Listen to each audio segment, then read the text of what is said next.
Hey guys, we're gonna underwrite a deal in Boise, Idaho, which is an overinflated market. If you go and look at the statistics, it's actually the fastest growing city in the entire United States.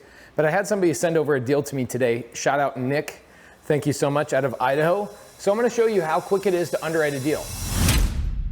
Okay, so here's the deal. Address and purchase price. So here's the address. We'll pull this up on Google. I just wanna see the Google Maps version of it. Purchase price is 500 grand.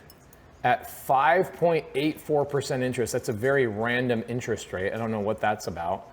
The seller wants $50,000 down, so 10% down. So 10% down is actually really low. Name one investor going out and getting commercial loans or lines of credit that are only requiring 10% down. It doesn't exist. This is what's great about creative finance. I can go buy things for 10% down with no credit check. So even though you might be a brand new investor and you assume everything with creative finance is 0 down, 0% interest, it's not. Sometimes we buy deals with 10% down. We're gonna just see if this is a good deal tonight. Okay, so $50,000 down, that doesn't kill the deal for me. But then the seller says right here they want $25,000 additional down payment 1 year after closing. So that means $75,000 in my first year. Okay, well check this out. This even makes it worse. And the seller wants another $25,000 payment after 2 years from closing. That's kind of a problem. That means in the first 2 years, I've put in 100 grand, assuming I'm not paying an assignment fee, I'm not giving the seller, or I'm not paying closing costs, which I know I will, and then I also, assuming I don't have to clean up and repair the property. I don't know that, let's get into it. So, the seller wants monthly installments of $1,100 to begin after 3 years from closing. Interesting. All right, let's look at this. That means that not only am I gonna have a payment of 5.84% interest on $450,000, I'm also going to have an additional $1,100 on top of that. This deal is sounding really bad, all the others, sounding really, really bad. Most people watching this video are gonna say, it's not a deal for me, but let's just keep watching, and at least knowing how to say no is just as good as knowing how to say yes. It's basically a duplex, 2 separate meters in great condition. Okay, let's look at the photos. Everybody says everything's in great condition. Oh, this actually is kind of in great condition. Let's look at this. It's cute. Okay, it's a carport. Isn't this amazing that something in freaking Boise, Idaho would sell with a freaking carport looking just like this for $500,000, and people would say it's in great condition. Guys, it's in Boise, Idaho, okay? This ain't no freaking Hollywood Hills. And look at this, it's a freaking rental unit for $500,000. It's not in great condition at all. Look at this, in my carport, there's no insulation. These are all the photos you gave me? There's even the utility closet hasn't even been painted. The carpet is renter grade carpet. It's that stupid Idaho and Utah. This is a very Idaho and Utah thing to do with your drywall. It's total shit. Hey, public service announcement to Utah and Idaho. Get better drywallers. We don't like that kind of drywall. It's gross, okay?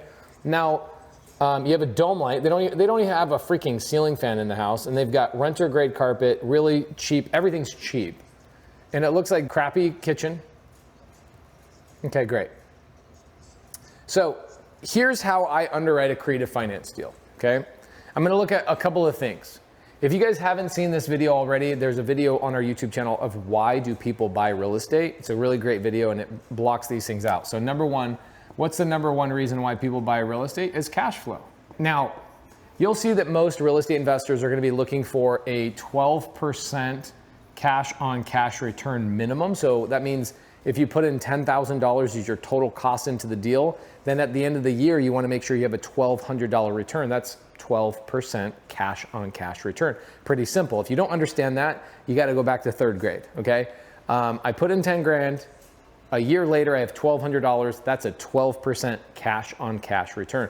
So most investors look at 12% cash on cash return. So for me, this is what most investors are looking for. So let's say that in my first year, I already know that I've got $75,000 in my first year because the seller wants $50,000 down and $25,000 at the end of the first year. So that's 75 grand. This is not looking good. That's a lot of money to put down. Most of the time I'm putting very low amount of money down, $10,000, $20,000, okay?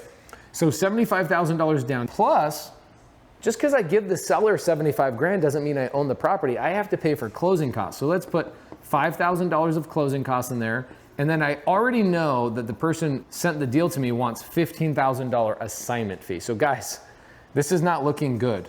That means I'm gonna put in at least $90,000 into this property before I ever even get a tenant in the property. So if I was looking for a 12% cash on cash return on $90,000 investment, what would that need to look like? That means I would have to bring in 9,000.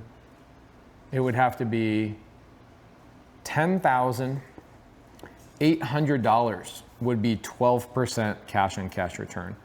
And when I say cash on cash return, this $10,800 needs to be net income, net, like everything's paid. The seller's payment's been made, the management's been paid, utilities, taxes, insurance, all that stuff has been paid, and there's buffer for like repairs, broken windows, a pigeon flies into the fireplace, knocks it all down, whatever it is. I gotta make sure that after all my expenses, I net in my pocket $10,800 in order to hit that 12% cash on cash return. I'm already looking at this rinky-dinky little property in Boise, Idaho.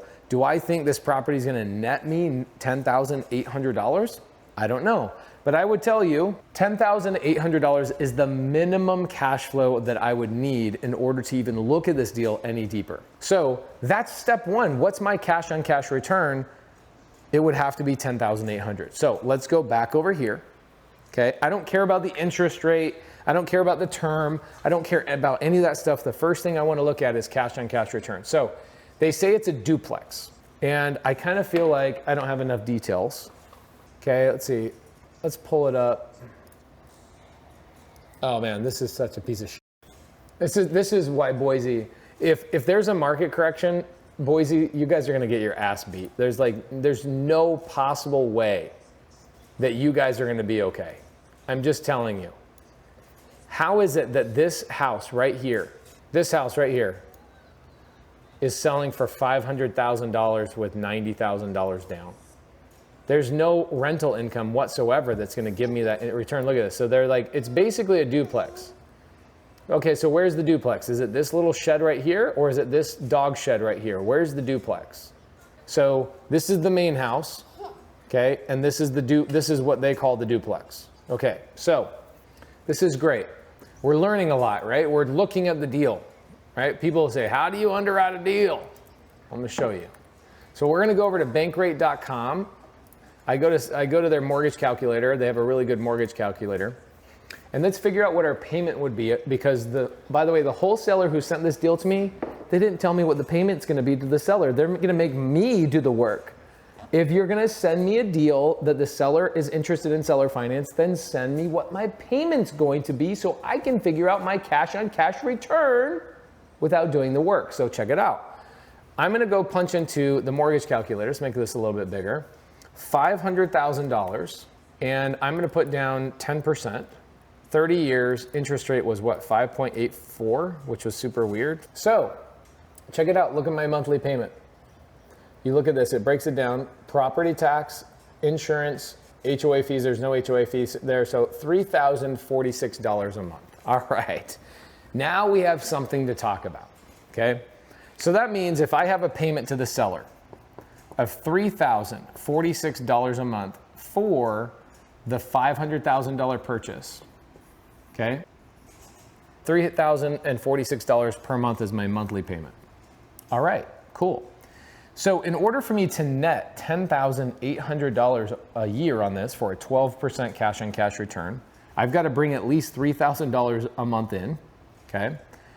Let's see, what if I divide this by, if I divide that by 12, it should be $900 a month, okay? So I need to net in my pocket $900 a month for a 12% cash on cash return, okay? That means I've got my payment, then I'm gonna take 20% for CapEx.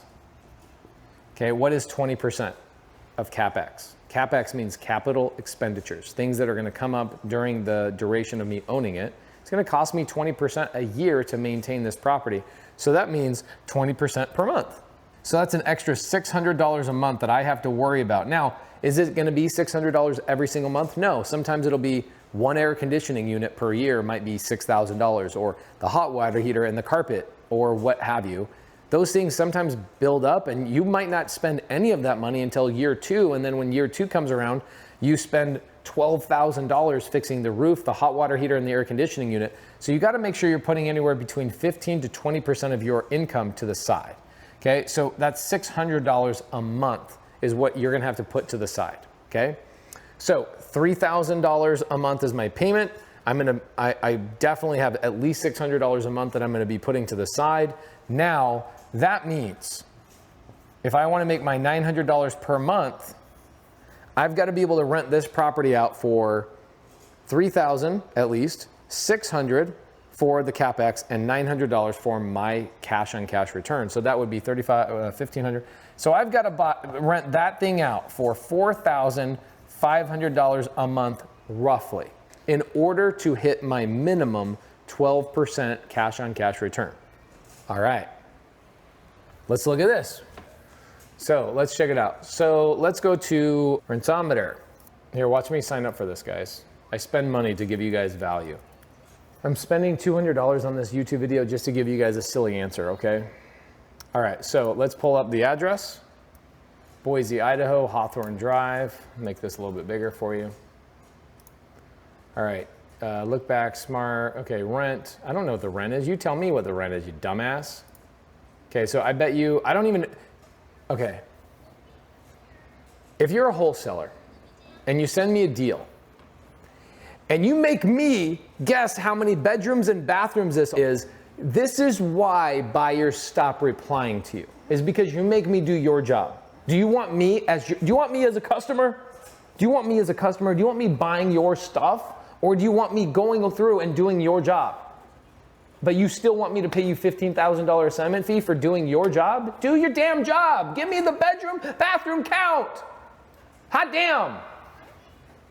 All right, so I gotta guess what the bedroom, and now my numbers are not gonna be correct because you sent me deals and my daughter's using my phone, so I'm not gonna freaking be able to call you. All right, thank you for making my job easy. All right, so I don't know what the rent is, okay? I know, let's guess, because it is a duplex. So let's assume the duplex is a 1-bed. The back unit's gonna be a 1-bed, 1-bath, okay? 1-bed, 1-bath. Then the main house, I'm gonna assume it's a 2-bed, 1-bath because it's so small. So I'm gonna say collectively it's a 3-bed, 2-bath. All right, let's see. I don't know, gosh damn Rentometer. This is what I hated about Rentometer. All right, so here we go, guys. $2,000 a month rent rate. $2,000 a month rent rate. Interesting. All right, so let's pull this up. Let's analyze this. View Pro report. I already paid for Pro. So here you go. Look at the rent rates, by the way. They've gone up like crazy. And so if you had a 4-bed, I could rent it for $3,000 a month. Okay. All right, so it's giving me comps. Look at the rent, right? 3-bed, 2-bath house, 3-bed, 2-bath, 2.5-bed house. So here's the comps, guys. Like this, I don't need to make this shit up. Somebody else is telling me this, okay? So I gotta rent this for $4,500 a month just to hit my minimum return, but Rentometer just told me that the most is gonna rent for is how much? $2,082. $2,000, I can't even pay my seller's payment for that. So, all right, if you're an investor looking for cash flow, you now know this is not a good deal for you, okay? I already know I'm not gonna put 90 grand in this to basically lose. I'll lose, right? My payment to the seller is $3,000 a month, my rent rate's $2,000 a month. Do you wanna spend 90 grand to lose $1,000 a month? Guys, you don't need me to analyze this shit for you. Like that is the most basic, like, go back to first grade. It's not hard. It's not challenging to understand this. So cash flow, the number one reason why people buy the property is dead. That's a dead deal for me as a cash flow buyer. Now, there are other reasons why people buy properties. What are the other reasons? Number 2 is appreciation, okay? You never want to buy property banking on appreciation. So appreciation, this is not a good deal to buy for appreciation. It's not a good deal to buy for cash flow. A good reason to buy a property is for depreciation. I like that for this deal. So if I buy a $500,000 house, this is how depreciation works. I'm losing a lot of people here, by the way. $500,000. I'm going to divide this by 27.5. That means that's the amount of years that the IRS is going to give me a tax benefit. So let's pull this up. Calculator. So we're going to go $500,000 divided by 27.5 equals $18,181. Okay, that's per year. So check it out. So I will get, for 27 and a half years, if I decide to own the property for that much, I will get $18,181 per year as a tax deduction, okay? And some people will say, well, what does that mean? Just Google tax depreciation real estate and you'll learn this. It's very simple. It really is actually very simple. Now, here's where it gets a little complicated is I could, if I wanted to, I could take 7 of those years up front. Yes, you can. It's called accelerated depreciation. And I could get a tax benefit of, let's see, $127,272 all up front in my first year. So at my tax bracket, which is roughly 50%, I would get real life tax savings of roughly $60,000. Would I spend 90 grand in cash to get a $60,000 savings? That's not a good idea.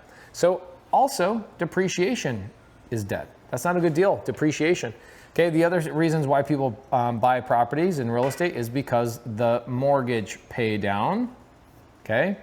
And because the interest rate is so high here, 5.84%, I'm really not paying down the seller a lot with that big juicy payment. So that's really not a good deal either, boom. And then number 5 is leverage, okay? There's no equity in this deal at all. It's actually overpriced, and so this is not a good deal for leverage.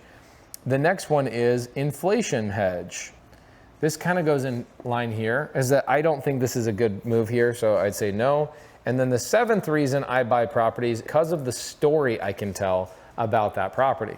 The only thing that would benefit me in buying this deal is number 7, the story. And the YouTube title, I can already think of it. The YouTube thumbnail is going to say, watch me buy this property like a dumbass. This is not a good deal. It's not a good deal, and I hope that you understand why it's not a good deal. If you want to see how I underwrite Morby method deals, go over to that video, and it should be somewhere around me. Here, right here, it's right here. Go watch the Morby method video. Is it here? I'm not sure. Where is it? I'm not sure. See you in the next video.